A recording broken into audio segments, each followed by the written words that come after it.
नमस्कार साथियों, उत्तराखंड मुक्त विश्वविद्यालय के सामुदायिक रेडियो में आपका बहुत स्वागत है। दोस्तों, आज हमारे साथ एक किसान जुड़े हैं, एक युवा प्रगतिशील किसान जो कि धानाचूली के मनाघेर इलाके से हैं और आपको कल ही पुरस्कार दिया गया है खेती करने को लेकर, सेब की खेती को लेकर। तो पहले तो हम जानते हैं कि जो कल कार्यक्रम था, क्या कार्यक्रम था ये, और इसमें पूरे उत्तराखंड के किसानों को सम्मानित किया गया है। तो इस कार्यक्रम के बारे में जानते हैं। उसके बाद जानते हैं कि जो सेब की खेती है ये किस तरह से लाभदायक है, कैसे हमारे किसानों की आय को बढ़ा सकती है और कैसे हम इसको कर सकते हैं। इसकी पूरी प्रोसेस को भी हम उनके जरिए जानेंगे। नारायण जी, बहुत बहुत स्वागत है हमारे श्रोताओं के साथ। ऑनलाइन आप जुड़ रहे हैं मनाघेर से इस वक्त पे, आपका बहुत बहुत स्वागत है। जी धन्यवाद। हेलो हल्द्वानी के सभी जो श्रोता हैं उनको मेरा नमस्कार। जी, और आप पहले भी हेलो हल्द्वानी रेडियो में आते रहे हैं, आप लगातार बहुत अच्छी अच्छी जानकारी लेकर आते हैं श्रोताओं के लिए। तो उम्मीद करती हूँ कि आज का भी ये बातचीत हमारी बहुत उपयोगी साबित होगी। तो नारायण जी, पहले तो आपने बहुत अच्छी बागवानी की है सेब की अपने मनाघेर में, तो उसी को लेके आप सम्मानित हुए हैं लगातार तीसरी बार। तो थोड़ा सा बताइए कि जो कार्यक्रम कल था ये किसकी तरफ से आयोजित था? जी, सबसे पहले नमस्कार। जो कल का ये कार्यक्रम था, ये जो कॉर्पोरेट सोशल रिस्पॉन्सिबिलिटी के अंतर्गत इंडो डच हॉर्टिकल्चर चांफी और कोका कोला इंडिया के संयुक्त तत्वाधान में ये कार्यक्रम आयोजित किया गया था। कार्यक्रम का उद्देश्य था कि जो उत्तराखंड के 50 अग्रणी उन्नतिशील बागवान हैं उनको सम्मानित करना। पिछले 3-4 सालों से ये परियोजना यहाँ पर चल रही है और अब कई बहुत सी जगह उत्तराखंड के दूरस्थ क्षेत्रों में, मैं कहूँ उत्तरकाशी से लेकर पिथौरागढ़ और चंपावत, बागेश्वर तक सघन बागवानी जो है अब धरातल पर उतरी है। तो उसी में जो ये नवाचारी किसान थे जिन्होंने थोड़ा सा लीक से हटकर खेती को करना चाहा था, तो उन्हीं किसानों को कल 50 किसानों को पूर्व मुख्यमंत्री श्री भगत सिंह कोश्यारी जी द्वारा सम्मानित किया गया। तो ये सभी लोग युवा लोग हैं? हाँ, इसमें कुछ युवा लोग हैं और कुछ महिलाएं खासकर इसमें जुड़ी हुई हैं जो कि अपनी परंपरागत खेती बाड़ी को कर रही थी और जिनको, और कुछ लोग इसमें ऐसे थे जो अपनी खेती से विमुख लोग थे, वो दूसरे व्यवसायों को कर रहे थे, वो ठेकेदारी को कर रहे थे, परंतु उनकी जमीनें छूटी हुई थी। वो लेकिन दोबारा अपनी खेती की ओर जुड़े हैं और इस तरीके के नवाचार के प्रयासों से उनको एक सफलता भी मिली है और उनका एक प्रोत्साहन भी हुआ है। तो उसी क्रम में ये कार्यक्रम था। इससे पहले ये कार्यक्रम से पहले देहरादून में एक बार ये कार्यक्रम हुआ, उससे पहले टिहरी के ऐंदी गांव बहुत रिमोट में जो नारायण सिंह राणा जी थे, पूर्व जो हमारे खेल मंत्री रहे हैं, उनके इलाके में ये कार्यक्रम, उनके बगीचे में कार्यक्रम आयोजित किया गया था और उसी क्रम में इस साल का कार्यक्रम ये चांफी में आयोजित किया गया था।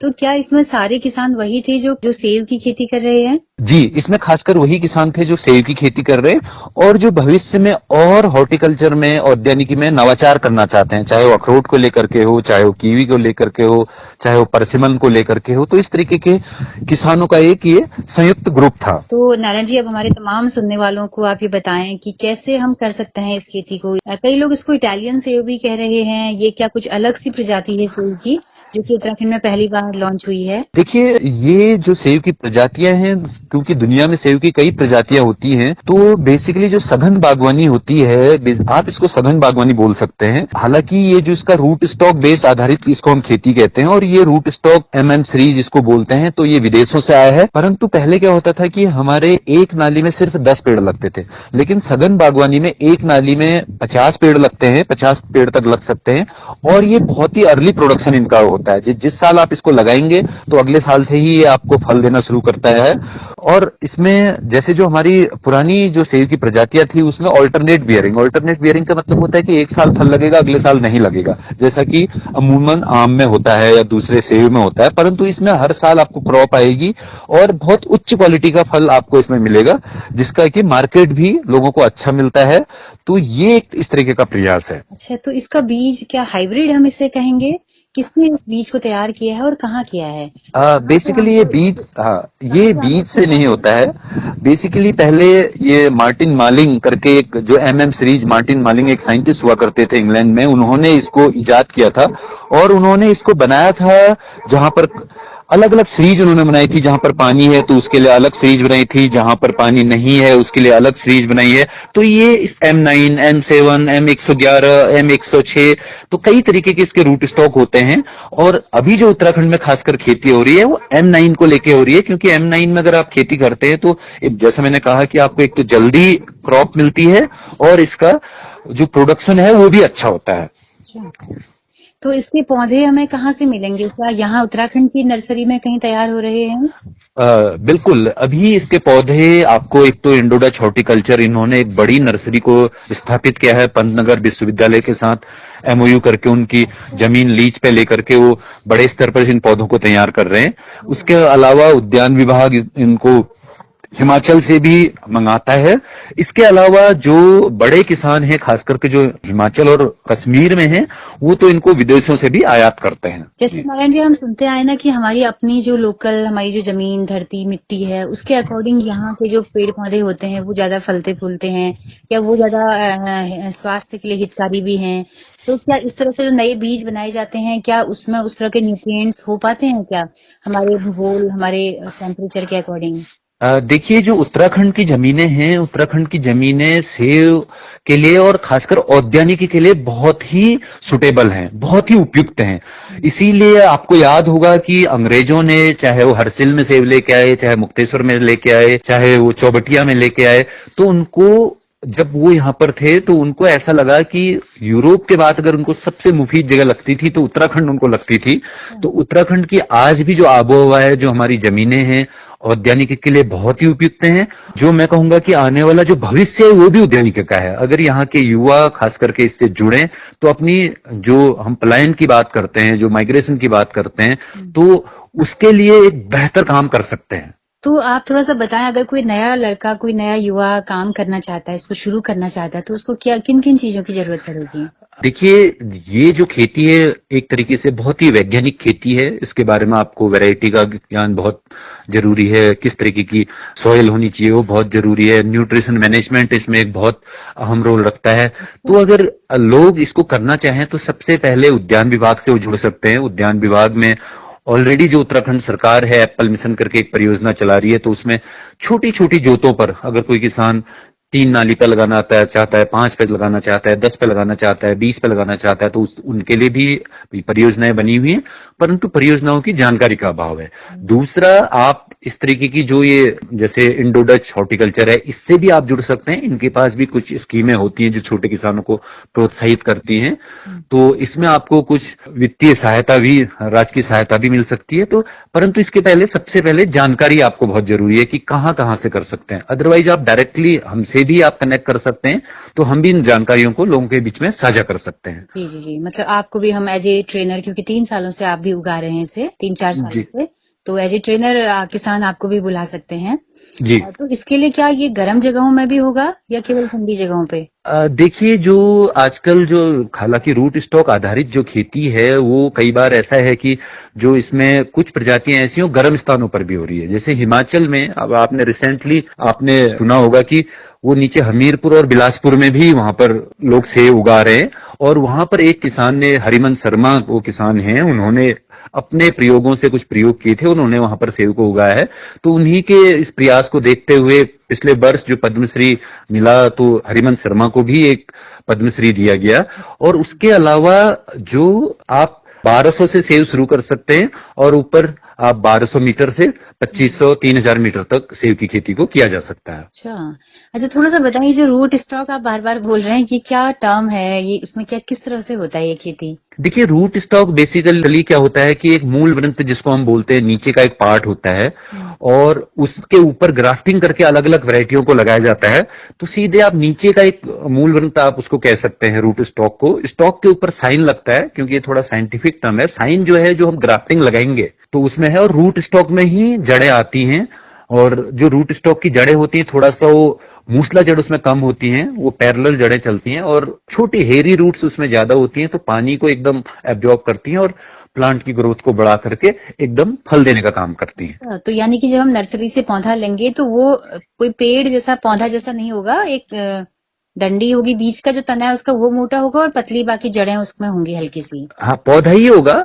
उसमें भी देखिए, पौधों का अगर मैं बात करूं कि अलग अलग तरीके के पौधे होते हैं। एक पौधा होता है जो सीधे डंडी टाइप होगा, वो ग्राफ्टेड होगा, उसको विप प्लांट बोला जाता है। अगर आप दूसरे ब्रांचेज, उनको फेदर प्लांट बोला जाता है। तो अब दुनिया में जो कंसेप्ट है, वो विप प्लांट लोग कम लेते हैं, फेदर प्लांट लेते हैं, जिससे कि तुरंत जिस साल आप लगाएंगे तो अगले साल से ही उसमें लीफ, उसी साल से उसमें लीफ इनिशिएशन शुरू हो जाएगा, अगले साल उसमें सैंपल फ्रूट आ जाएगा और तीसरे साल से वो आपको कमर्शियल लेवल पर क्रॉप देना शुरू कर देगा। क्या बात है। तो फिर उसके लिए जो आपने हेल्थ की बात की कि सॉइल हेल्थ, न्यूट्रिएंट्स उसके लिए जरूरी है, वो किस तरह के हैं? क्या हमारे घर की जो खाद है गोबर वाली, वो उसमें डालनी होती है या कुछ और? हाँ, देखिए कई बार हम अपने घर के गोबर खाद को भी यूज करते हैं, परंतु ये हमें इंश्योर होना होता है कि जो हम गोबर की खाद यूज कर रहे हैं उसमें कोई अनवांटेड चीजें तो नहीं है। जैसे यहाँ पर कुरमुला बहुत होता है, तो वो जड़ों को नुकसान पहुंचा सकता है। तो हम ये कहते हैं कि बिल्कुल जो सड़ी हुई खाद होती है जिसमें केंचुए ज्यादा हों, हम उसको यूज करते हैं। उसके अलावा कुछ कुछ न्यूट्रिएंट्स होते हैं जो सेव के लिए बहुत जरूरी है, जैसे जो मेन तो एनपीके जिसको हम बोला जाता है, नाइट्रोजन, फास्फोरस, पोटास, ये सब जरूरी है।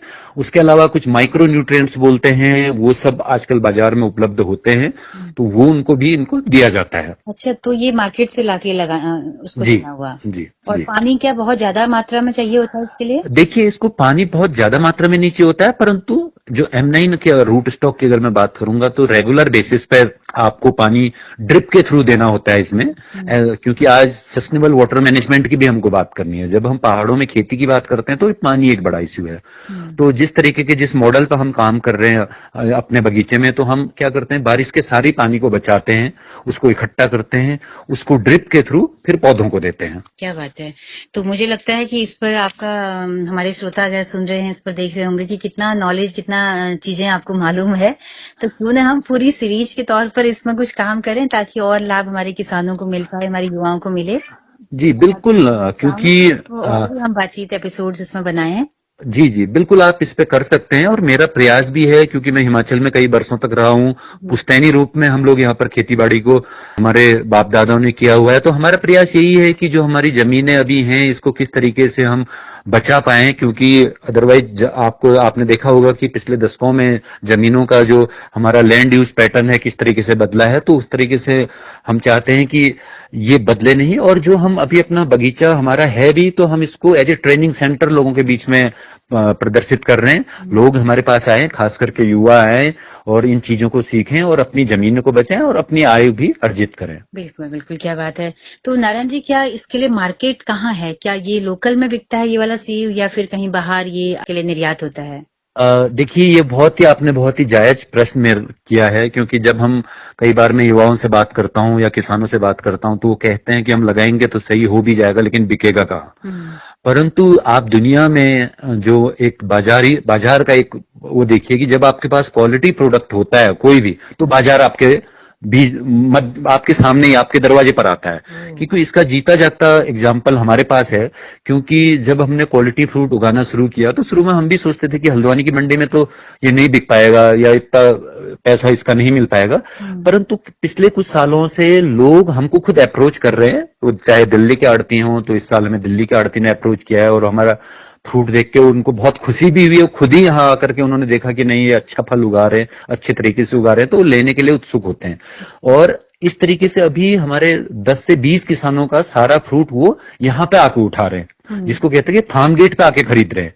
और उसके अलावा मुक्तेश्वर जैसे क्षेत्र में तो मैं ये कहता हूं कि टूरिस्ट यहाँ पर इतना है, हम इसको भी अपनी एक यूएसपी बना सकते हैं। अभी कल बागेश्वर से दरवान सिंह परिहार जी आए थे, वो वहां पर एक किसान है, तो वो कह रहे थे कि हमने अपना फ्रूट बागेश्वर में ही बेच दिया है, क्योंकि बागेश्वर में जो सब फल आ रहा है वो हल्द्वानी से आ रहा है। तो ये इस तरीके की मार्केटिंग की एक बाजार को हमें सोचना होगा, और बाजार का खाका भी हमको तैयार करना होगा कि किस तरीके से हम लोगों में इसको एक तरीके से अपनी चीज को एक यूएसपी के रूप में प्रस्तुत कर सकते हैं। बिल्कुल बिल्कुल। तो ये क्या ये एक ही प्रकार का सेब उगाया जा रहा है पूरे उत्तराखंड में, या अलग अलग वैरायटी? नहीं, कई तरीके की वैरायटियां हैं, क्योंकि हाइट के हिसाब से 1200 पर कोई वैरायटी लगेगी, 1500 पर कोई वैरायटी लगेगी। तो ये जिसको वैरायटी सिलेक्शन बोला जाता है, वो अलग उस वहां के मौसम के हिसाब से, वहां की ऊंचाई के हिसाब से, वहां के बारिश के हिसाब से, बर्फ के हिसाब से ये सब वो किया जाता है। वो शुरुआती दौर में ही जब हम प्लांटेशन करते हैं उसी समय इसको सोचा जाता है कि इसमें कौन सी वैरायटी को लगाया जा सकता है। जी जी।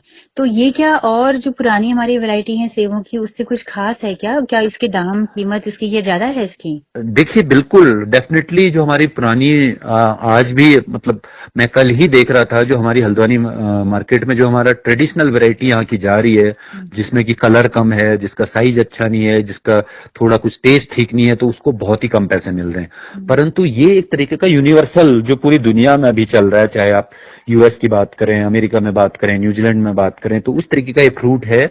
तो ये बहुत ही, एक तो इसमें बहुत पूरा कलर होता है, एक सुर्ख लाल ये होता है, साइज इसका बहुत हैंडी सा होता है, और टेस्ट वाइज भी इसको अगर आप थोड़ा रखें तो टेस्ट वाइज भी बहुत ही जूसी होता है, क्रिस्पी होता है, तो इसलिए इसके पैसे या इसका बाजार में मूल्य ज्यादा मिलता है। मिलता है। जी जी, हम अपने श्रोताओं के लिए तस्वीरें भी लगाना चाहेंगे, तो मैं चाहूंगी कि अपने बगीचे की कुछ तस्वीरें, वीडियोज आप भेजिएगा। जी बिल्कुल बिल्कुल। जी, तो हम जल्दी मिलते हैं अगले एपिसोड के साथ में। और क्या आप कहना चाहेंगे, कल जो इतने सारे किसान एकजुट हुए हैं, क्या कोई ऐसा ग्रुप कोई बना है, कोई ऑर्गेनाइजेशन की सब एक जगह हों और कुछ मोटिवेशन मिले, आपस जी में मिलकर हाँ, जुड़े रहें? अपने प्रयासों से हमने यहाँ पे उत्तराखंड के सारे किसानों को एक मंच पर जोड़ा है, और उसमें की हर जिले में उसकी इकाइयां हैं, उस पर लोग काम कर रहे हैं। न सिर्फ हम सिर्फ प्रोडक्शन और उसके लिए ही इस मंच से बात नहीं करते हैं, हम कई बार नीतियों को लेकर भी इस मंच से बात करते हैं। ये एक बहुत ही प्रोग्रेसिव जो फार्मर एसोसिएशन है, उसमें कई मेंबर जुड़े हुए हैं, और हर पूरे उत्तराखंड से हर जगह से इसमें जुड़े हुए हैं। तो स्थानीय स्तर पर और कई बार सरकारों की जो नीतियां, हमें लगता है कि जो औद्यानिकी के लिए नीतियां जो सही नहीं है, उनके लिए भी हम इनसे इस मंच के माध्यम से अपनी बात को आगे रखते हैं। रखते हैं। तो क्या सुनवाई उस पर होती है? बिल्कुल, कई बार सुनवाई होती है, क्योंकि इसका एग्जाम्पल मैं जरूर देना चाहूंगा।